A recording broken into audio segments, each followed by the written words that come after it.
the 20,000 that Sensi Panyako has garnered in Malava is a testimony that the people of Western have started thinking. They have started reflecting and thinking. Yeah. Because go and look at the initial results of Malava constituency. The elections in the past. You will see that the competition was never neck to neck as it was in this by-election. It was never neck to neck. Yeah. A government candidate would win with a landslide margin in Malava. But look at this one, it is 2020, 50-50. Yeah. So it means the people have started thinking, and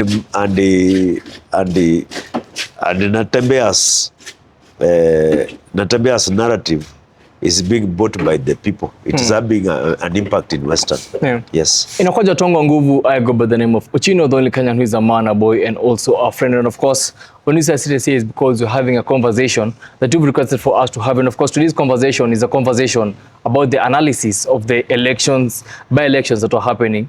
The results are quite surprising. The results are quite shocking, depending on the side of the candidate that you are supporting, either of the constituencies or even wards the by-elections were happening.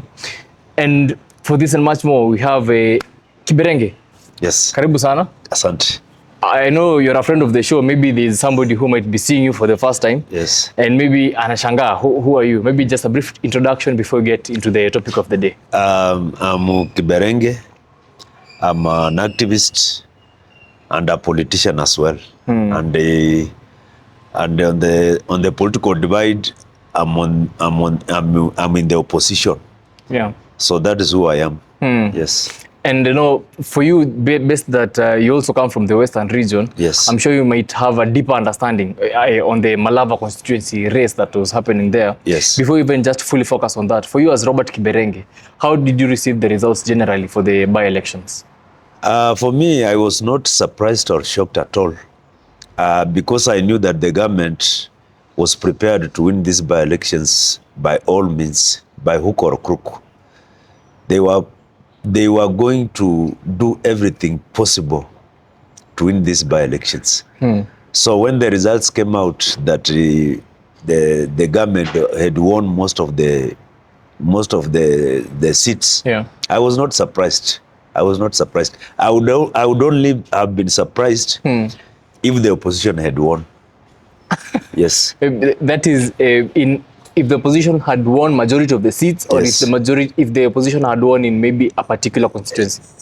If the opposition had won particular constituencies, particularly Malava, Mbere, if the opposition had won those seats, I would have been shocked, because the government was determined that Mbere, they must win Mbere and Malava by all means, by hook or crook. Yeah. So for those two, I was going to be very shocked if the opposition candidates had won those two seats. Yes. But I'm not surprised with the results. Yeah. I expected that. Because looking at the 7 seats, the most contended seats, that is the MP seats and also the Baringo seat. Yes. Zote zimeshindwa na, they are saying that the broad-based government carried the day. That is UDA and now ODM. Yes. And even when President Ruto was addressing the rally this morning, when he was launching the Mau Summit Rironi Highway, he came out and said that the broad-based government candidates won all those big seats. Yes. And it's like now for him, he's assured now of 2027 going forward. Yeah, you see, why Ruto needed the UDA to win those seats, it's only for perception. So that it may appear to the rest of the country and the world that UDA is very popular. And that is why the government had to apply unorthodox means to make sure that they win those seats, either fairly or unfairly, by all means. So the government applied the strategy of violence. And for me, it is violence that has won. You see, like Malava, for example, let me give you an example. Use Malava.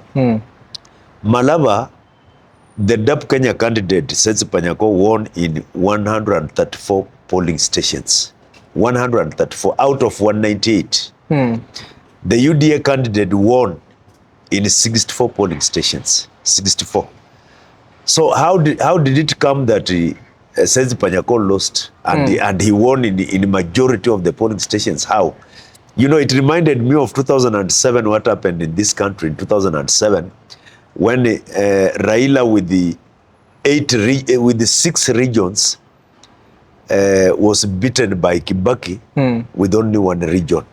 It happened in Kenya in 2007. Yeah. So the results of Malava have reminded me of that situation of 2007. So, you know, the government applied violence in order to do what we call voter suppression, and they had to win by violence. Yeah. So, and even in Mbere, the same happened. In most cases, the government had to use the strategy of violence, because there is no way in a free and fair election how the government was going to win Mbere and Malava. In a free and fair election, they were not going to win. Yeah. So they had to do whatever it takes. And it is very saddening that IBC, which must be an impartial body, appeared to enable or abet the violence. Because if I was the IBC chairman, if you ask me, with the violence that was going on in Malava and Mbere, I would have immediately called a press conference and suspend the voting in those 2 constituencies and reschedule. Yeah. Because they were marred with violence. That is what a credible IBC must do, so that to give everyone a fair chance. Yes. But there's some people, the aspect of violence has been mentioned, even online when you go, you look at online spaces, a lot of people are mentioning the violence part of it. Yes. But maybe a person who doesn't have that political knowledge, that political know-how, might wonder then, this violence that is there, because they're saying it's goons that are causing violence. Yes. So maybe it's yes, some are calling them state-sponsored goons, but also some might say that opponents also came with their own goons, and in the process, when the goons from opposite sides meet, then it makes the environment unconducive. Yes. Maybe when that violence is there, what does that violence do to now the voting itself? Does the violence now scare people from coming to vote? Does the violence maybe alter the way people are going to vote? Or what does the violence do majorly to influence the results for a particular election? First of all, you know, they always say that the state has got the monopoly to violence. It has got all the tools and equipment for violence. And that is why the state will always win in any violent situation. It will always win. And there was no way either Senzi Panyako or Newton Karish would have beaten the state in violence in those 2 particular constituencies. So what violence does in an election is to suppress voting. You know, when you unleash violence in a particular area, there are people who will not come out to vote. They will be scared. They will be scared. And you see the violence that was perpetrated, for example, in Malava, the violence was particularly in areas that are perceived to be Senzi Panyako's strongholds. The violence was not in areas that, in areas of the opponent, in the strongholds of the opponent. So in those areas, the violence was supposed to scare people from coming out to vote. That is what we call voter suppression by violence. And that is the only option the state had. It had no any other means. Yeah. So meaning now, at the end of the day, the votes that were counted, they were genuine votes, in that there's no or there's less chances that rigging can happen now when the votes already have been casted during the counting. They'll only happen maybe for the violence, because as you said, if Seth Panyako had 134 polling stations, winning in 134 polling stations, yes, and Ndakwa, who won now the elections, finally had only 64, yes, it means that for these 64, they had more voter turnout as compared to the 134 for Seth Panyako's strongholds. You know, if you look at it very carefully, it tells you that the voter turnout was manipulated in favor of Ndakwa. there was no way. The voter turnout was poor. There was no way one candidate was going to garner 21,000 and another one 20,000 in Malava. The voter turnout was poor. So these votes, there is every likelihood or a possibility that the numbers were manipulated in Ndakwa's strongholds in favor of Ndakwa. In those 64 polling stations that he won, the numbers were manipulated. Yeah, because there's no way. I mean, that voter turnout. If you look at all the by-elections countrywide, for example, look at Ugunja, where the winner got 9,000 votes. That was the turnout. Yeah. Look at all the other areas. Look at Magarini. That was a national turnout. But something happened in Malava, which is very unusual, in Ndakwa strongholds, where numbers were manipulated in his favor. There is a possibility that there was ballot stuffing. Yes. In Ndakwa strongholds. Yes. And I think also for Malava's situation, it's a situation whereby a lot of people were having attention to Malava and Mbeere, but mostly towards the tail end, they shifted attention to Mbeere. Yes. But Malava had the most attention throughout the campaigns. Do you think the opposition gave it their best, and maybe if they lost fairly, or maybe, as you claim, maybe there were some irregularities, was it too unfair to them, or do they count it as a win towards 2027 momentum? If you ask me, for the opposition, although they did not emerge as the winners, but looking at the numbers, I can tell you that the winner is the opposition. Because getting those numbers in areas that are perceived to be Raila strongholds, the late Raila strongholds, which Ruto wants to inherit, then the opposition is garnering such numbers in those areas, then it means those areas will now be swing vote between the opposition and the government. Like in Malaba, it will be 50-50 if we go by those numbers. And Magarini and all the other areas. And you know, and the opposition has also won some MCA seats in areas that you do not expect them to win. DCP has won Kariobangi North, it has won Kisa East and Narok. Yes. And another opposition candidate has won in Kisi. So you see, those are areas that are perceived to be Raila strongholds. Yes, the late Raila strongholds. So if the opposition can win candidates, even MCA candidates in those areas, so it tells you a lot that the battle for the 2027 election will be in those areas. Will be in those areas. And let me tell you, the lessons that we draw from these by-elections, and these lessons must go to the opposition. The opposition must take note of those lessons. 2027, don't prepare for a fair election. Yes, the likes of Kalonzo and all the opposition leaders, they must take note. They must not prepare for a fair election. There will be no fair election in 2027. There will be no fair election. They must prepare for violence. By fair election, do you mean that now all the rules set by IEBC must be followed? Or a fair election, what do you mean by a fair election?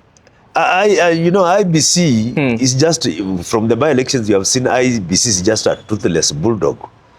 You know, for example, you saw how Panyako was being attacked, harassed, attacked thrice in one night. During the day he's attacked, and IEBC cannot take any step. It can't take any step. So IEBC is just a toothless bulldog. People will just unleash violence, but IEBC will behave as if they don't know, they don't see. So that's why I'm saying that the 2027 election will not be fair. It will not be fair. So the opposition must go to the drawing board and prepare for an unfair election. Mark my words, an unfair election. And Ruto will want to win 2027 with the violence countrywide. That is what will happen. These by-elections were a rehearsal for what will happen in 2027. there will be state violence in 2027. The state will unleash violence in 2027, particularly in opposition strongholds, to suppress voting, for voter suppression. Yes, so that will happen in 2027. The opposition must prepare in that sense. Yes. I think when you say that, then it echoes the thing that in Kenya still, yes, we are a maturing democracy. Yes. But maybe there are some loopholes that people might use and see to take to the advantage come 2027. Yes. But just that on the sidelines. In Malava specifically, finalizing on Malava, so we can focus at least on Mbere. In Malava, we have the presence of Trans Nzoia Governor George Natembeya. Yes. Throughout the campaign has been very instrumental. Each stop that he was making, he was getting a very big reception from the crowds, considering that those crowds are not even primarily in his county of Trans Nzoia County. For him specifically in his politics, the way he's doing his politics, is he playing populist politics, or is he just attacking the old dogs as his way to also rise and beat at the table in 2027? And how effective has that been up to now? I think what George Natembeya is doing in Western is that he's trying to explore a leadership vacuum that has been existing. Me, I come from Western, and if you look at the Western region, the way it is, it appears like there's a leadership vacuum. Western has never been united. Wetangula claims to lead the Bukusu. Mudavadi is on the other side. So that is how we are fragmented, and that is what Natembeya is trying to undo. He's simply saying that we should not be factional while approaching politics. We should go as a united front. That is what he's saying. And you know, what Natembeya is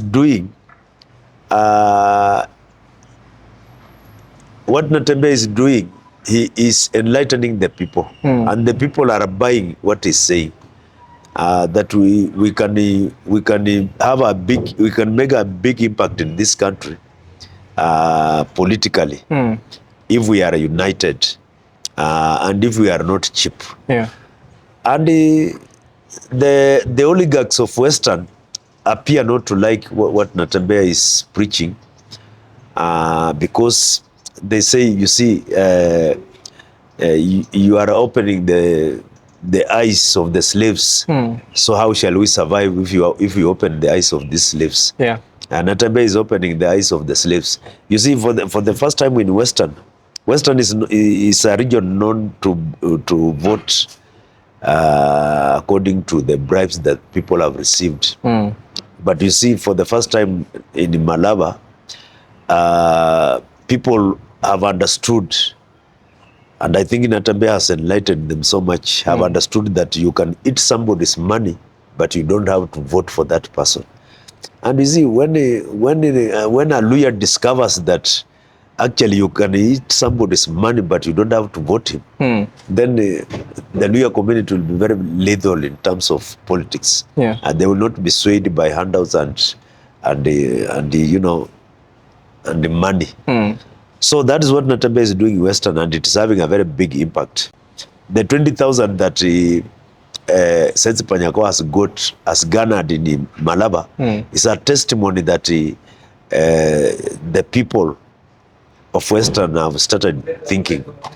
They have started reflecting and thinking. Yeah. Because go and look at the initial results of Malava constituency.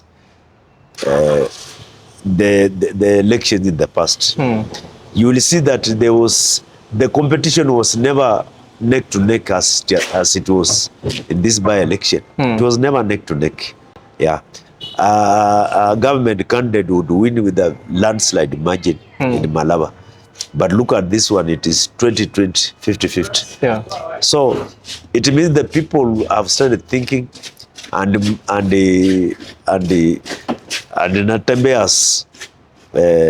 Natembeya's narrative is being bought by the people. It is having an impact in Western. Yeah. Yes. Some people are starting to speculate that now that DAP is also gaining momentum, they are saying that there are some possibilities that Natembeya might be hijacked or maybe shift camp to and support William Ruto in 2027 through DAP. Are you seeing that as a reality? Because they're saying that now if Wetangula and Mudavadi cannot now garner the votes that they had before, then most probably William Ruto might want also to look for another Luya block, and that block is now with the Tower movement with Natembeya. Is it feasible, or says it's too late for 2027? I think it is too late. For example, I don't know what Ruto would want to give Natembeya so that Natembeya can join him, and also, Natembeya is responding to the wishes of the people. The ground in Western. The ground in Western, as you can see, is very much anti-Ruto. Notwithstanding the results of this by-election, the ground is very much anti-Ruto. So I don't think anybody right now can make a mistake of joining Ruto against the ground. You know the reason why Khalwale had to abandon even his majority whip position in the Senate in order to go against this government? It is because of the dictates of the ground. He wants to be a governor. So he said, okay, if I want to be a governor, then I have to go with the dictates of the ground, what people want. So he had to start criticizing the government. That is if he wants to win the governorship. So I don't think Natembeya would want to join Ruto. And if he does that, then he will have committed political suicide. And again, I'm asking myself, what will Ruto give Natembeya? Because if the other side, on the opposition side, they are promising him the running mate position. So it means if Ruto takes him, then he should give him the same position or something higher than that. So it will not be possible. And Natembeya has invested so much in his politics of trying to consolidate the community. So I don't think he will just want to wash it down like that by joining Ruto. Yes. Finally, just finishing up on the Western by-elections, we had a smaller by-election in Kabuchai. That some people are saying that is a award that is Wetangula's home turf. Yes. They're saying that he could not be able to secure that MCA seat and it went to an independent candidate. But some people are saying that it is through Natembeya's influence that now people chose to choose that person, not Wetangula's maybe candidate.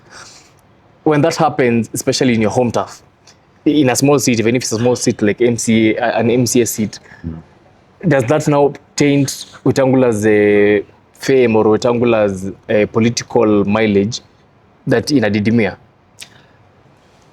Let me tell you that it is very embarrassing to the Speaker of the National Assembly, Moses Wetangula, that he had to spend a whole month in his village, Chwele Ward, which is in his home constituency, Kabuchai. He had to spend there a whole month, confined in the village, trying to campaign for his Ford Kenya candidate against Natembeya. And losing it is very embarrassing to the Speaker of the National Assembly. It's very embarrassing because he invested so much in it, and it only shows that Wetangula's influence in Bungoma County has faded. It has drastically reduced his influence, and it shows that Natembeya has made a very big impact in trying to outdo or finish Wetangula in the larger Bungoma region or Bukusu nation. So that is an embarrassing situation to Wetangula. And I think for perception, I think it will impact very negatively on Wetangula and his Ford Kenya party. he embarrassed himself. If I was him, I would not even have gone there to campaign. He reduced himself so much. A Speaker of a National Assembly should be somebody who should not be partisan. But a whole speaker going to campaign for his candidate in a ward, then he really reduces the stature and image of the office of the speaker. Yeah. So overall the situation is that Natembeya has finished Wetangula in Bungoma. He's finishing him completely. Yes. Finally, now let's shift borders now and go to Mbeere North. Mbeere North, it was a very interesting race. Online, when you're seeing online the things that were trending, mostly the sound bites from the campaign trails are the ones that were happening. But ikikuja kwa ground now kwa the voting, the votes, the results shocked a lot of people. For you, maybe what do you think was the biggest factor in Mbeere North? Was it still the violence that had a play there, or was there maybe behind the curtains politics? The one yenye ni chini ya maji, si ya rooftop, yenye maybe the UDA candidate also Leo Mbodende applied na ikamsaidia kupropel his votes up to winning the seat. In Mbeere, the situation was not as worse as that of Malava, but there were incidences of violence. First of all, the people of Mbeere woke up and there were hundreds and hundreds of police everywhere. That alone scares voters. Some voters will be scared seeing police armed to the teeth everywhere. And others in plain clothes, very many of them. So that one alone will scare the people. And I'm meant to understand that those policemen, they were so much present in areas that were perceived to be the strongholds of the DP candidate, the opposition candidate, Newton Karish. So that strategy of massively deploying policemen to the areas perceived to be strongholds of Newton Karish was meant to scare voters. And another factor in Mbeere is that Kindiki is the deputy president. So obviously there was going to be a lot of people supporting the UDA candidate just because of Kindiki. But if Kindiki were not the deputy president, the situation would have been very different. UDA would not even have fielded a candidate there. So, and it will depend, going towards 2027, it will depend on whether Kindiki will remain as the running mate or not. If he will remain as the running mate, then the situation might be as we have seen it in this by-election. But if he will not be the running mate to Ruto, then UDA will not even have a candidate in Mount Kenya East. It will not. So the situation in Mbeere was chaotic. There was voter suppression, and there were incidences where even the people were caught with the pre-marked ballot papers. We saw in the media ballot papers being banned. So I am sure those ballot papers could have, there are areas where there was ballot stuffing. Yes, ballot stuffing there was, because there were allegations that people were having up to 15,000 pre-marked ballot papers. So those ballot papers found themselves somehow in the ballot boxes. So that was the situation in Mbeere, and the election was not as fair as it should be. Yes, it was very much manipulated. Yes. But now, when you look at DCP in the by-elections during that campaigns, Rigiji, the former deputy president, Yes. he had a very large impact on how that whole campaign went. And from just the optics, people were saying that Newton Karish was the one who was favorable. Now to Rigiji himself, how does he, from his point of view, how does he now interpret that result in Mbeere North? Mbeere North, it was a contest between Rigathi Gachagua and the deputy president Kithure Kindiki. It was a contest between those two people. It was a contest of trying to prove who is the kingpin of Mount Kenya. You saw the deputy president camped there for the last few weeks. He has camped in Mbeere. He never left Mbeere. And Rigathi Gachagua was also there. So it was a tussle of trying to prove who is the kingpin. So I think Mbeere North has left Rigathi Gachagua with an egg on the face, because it is him. In fact, it is him who framed it as a kingpin contest. It is Rigathi Gachagua who framed it that way. Yeah. So it has left him with an egg on the face, and for perception, it is that Kindiki has beaten him. Yeah. Yeah, for perception. So he will have to go back to the drawing board and know what he should do. Yeah.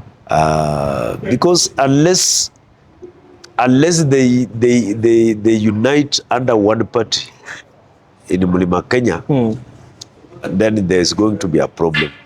Yes. But in politics also, they usually say that there's winning and there's losing, but they usually say also how you lose matters a lot. Yeah. And how DCP lost that election, the difference was only about 500 votes.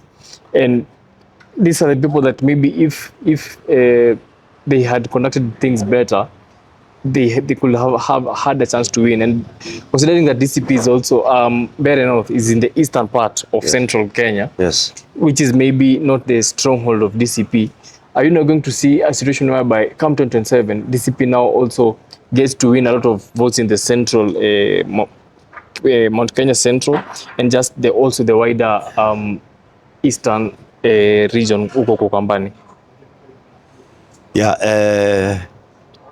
First of all, correction kidogo. The candidate in Mbeere North, the opposition candidate was not DCP. It was DP, Democratic Party of Justin Muturi. Oh, it was DP. DP, yes. Oh, he wasn't running on DCP? No, not DCP. Okay. Initially, Gachagua had a candidate in Mbeere, a DCP candidate. He was called Mbui. Yeah. But they entered into negotiation and decided to withdraw the candidate in favor of the DP candidate, okay. Because that is Justin Muturi's area. Yeah. So because Justin Muturi is the party leader of DP, they had to withdraw in his favor. But the candidate that was withdrawn by DCP still went ahead to contest, I believe, as an independent candidate. Yeah, he was on the ballot. He was not happy that the party withdrew him from the rest, so he went ahead to contest. So basically, what Rigathi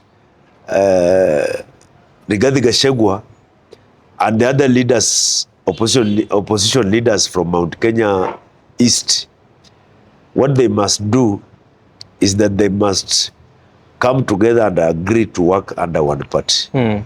Unless they do that, there will be a problem. Because, look at those small parties who had candidates in Mbeere North.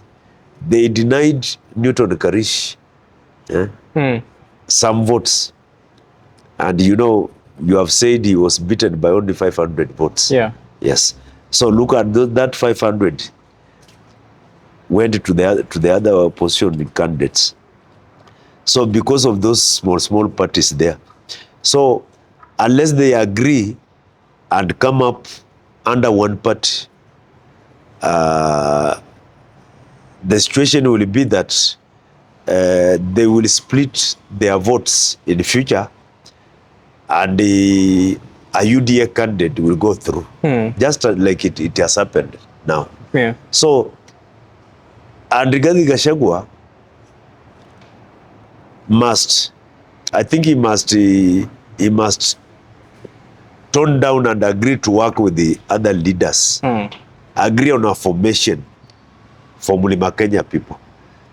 You know, that attitude of wanting to show that you are above everyone does not work well for him. Yeah.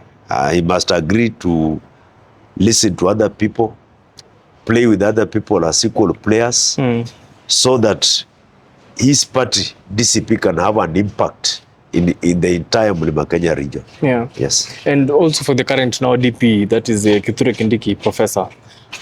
For him now, it's like he has proven a point that, during this battle that was pitted him against that Rigathi Gachagua, has beaten now Rigathi Gachagua in the mountain. Yes. And they were saying now he's the senior most politician in the mountain. He has delivered now this election. Does it now solidify his possibility of retaining the DP seat in 2027? Or for him just doing that, since also Mbeere North is in the eastern part, it puts him as a Mount Kenya East kingpin generally? I think if you saw the way that Kithure Kindiki was campaigning in the Mbeere North,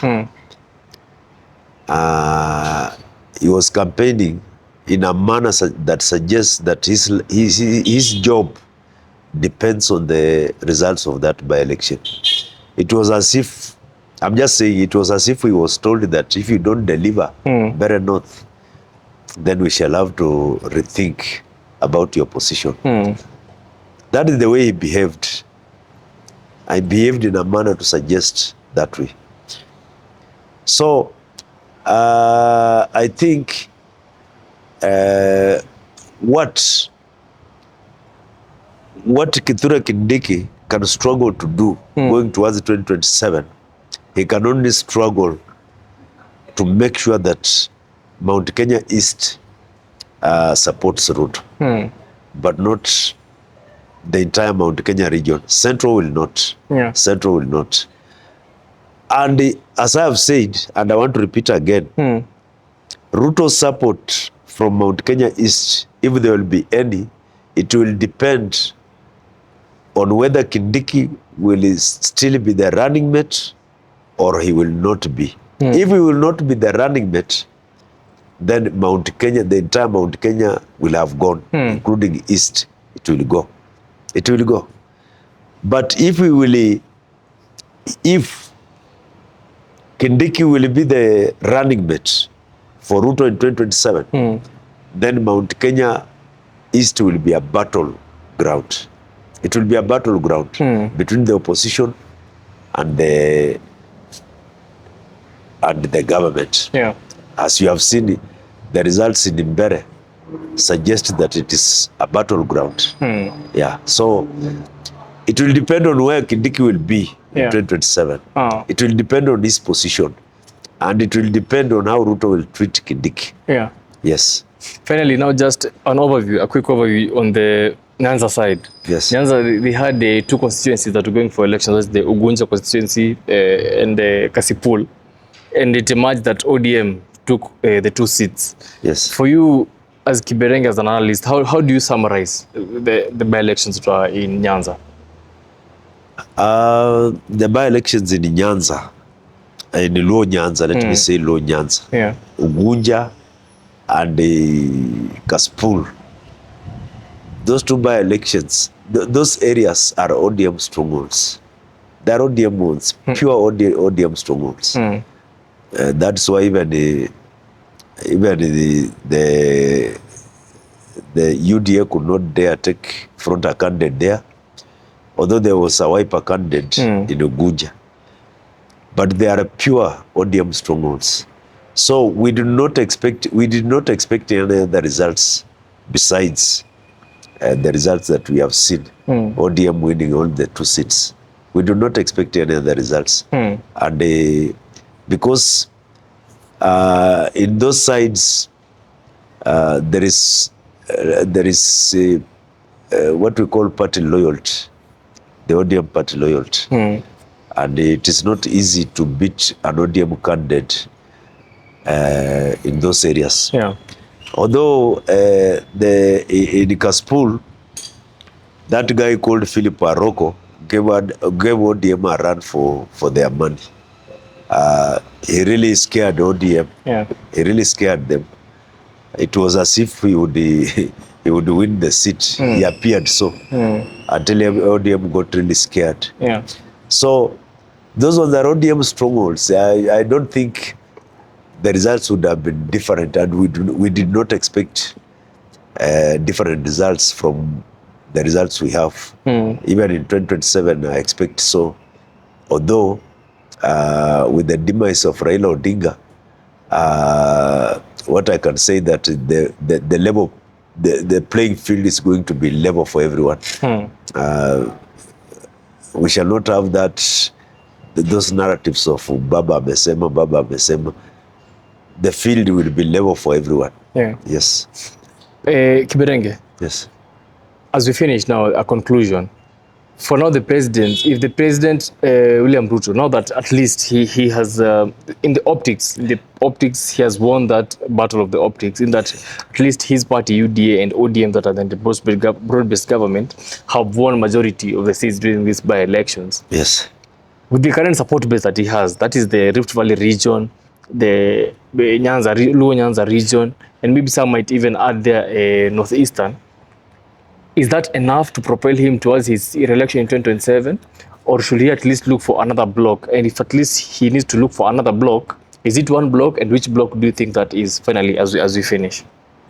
I think President Ruto finds himself in a very precarious situation, going to defend his presidency in 2027 because, he lost his original block, which is Mlima Kenya, Mount Kenya. Mlima Kenya gave Ruto majority of the votes. And then you add the Kalenjin and other small areas. But losing Mlima Kenya is a very big blow to him, and starting again to build another block from zero. And you see, why Ruto will have a problem is that Mlima Kenya region, if they combine with Ukambani region, then that is a very lethal force. That combination will need just a top-up, maybe from Western or somewhere else. It's a very lethal block, because and that is how Ruto won the election in 2022. He won with the Mulima and Kalenjin vote, plus some small portions of votes from other areas. But it was basically Mulima plus the Kalenjin vote.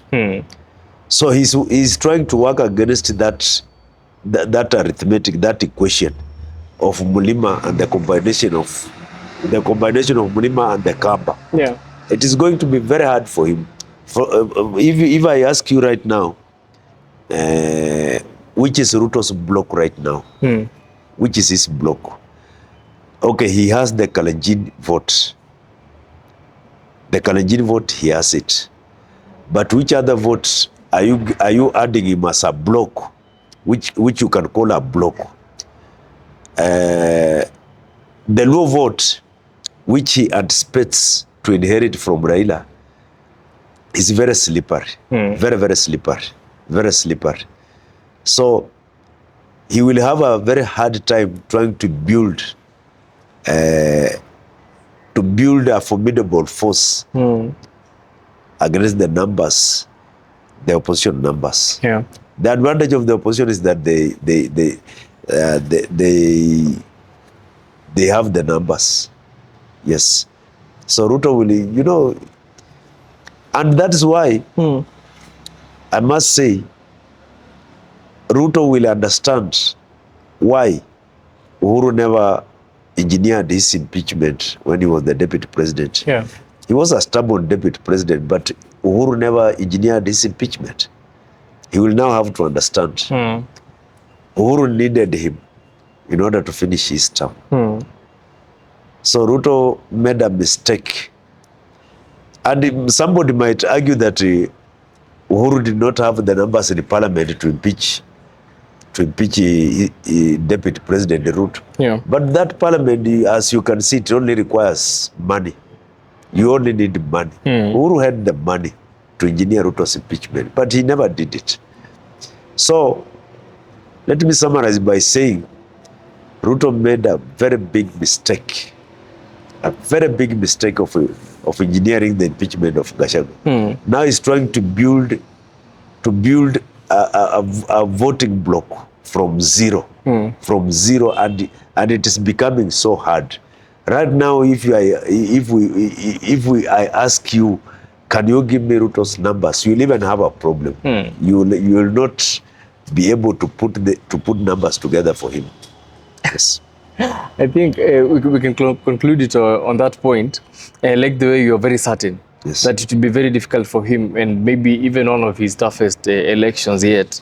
But some might also have a different opinion. So maybe if you're watching and you think that Kiberenge here on a topic or two has said a contrary opinion to what you think, up chini kwa comment section, give us your opinion so that even when Kiberenge goes down and watches this interview again, akiona comment yako you can also have a different perspective towards politics of the country.